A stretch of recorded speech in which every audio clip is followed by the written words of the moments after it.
Hello mga kabalak, aniya na sad ako modalit kaninyo og balak nga naguluhan og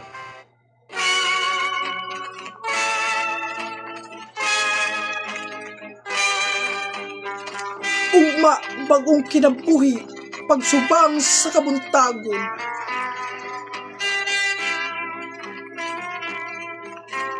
Wadun ko sa panumduman ang nahunlak nga tigbayon sa atong saan.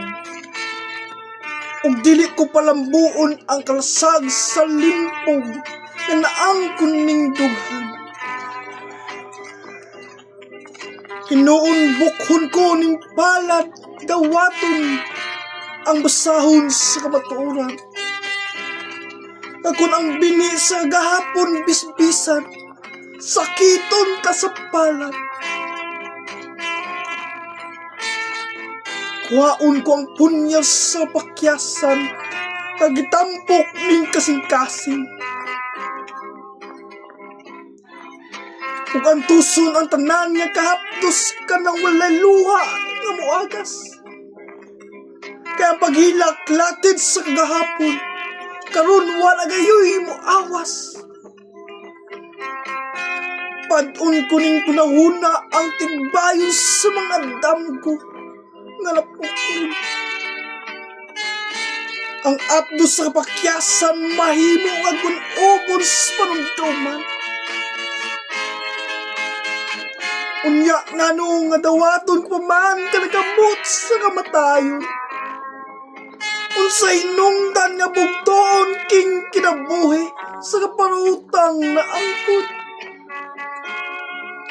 Nga mahimo ko mang laglagon sa durawan ang hinungdan sa tanan.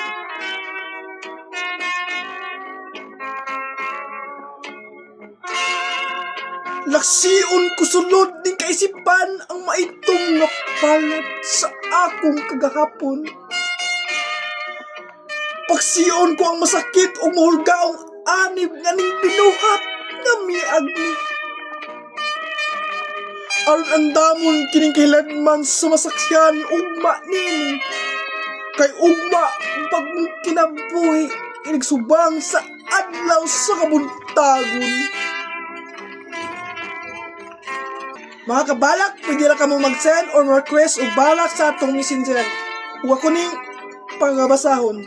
Payo kayo kalimti ang pag-like, comment o share sa atong video. Daghan-daghan kayong salamat sa inyong suporta. Bye-bye!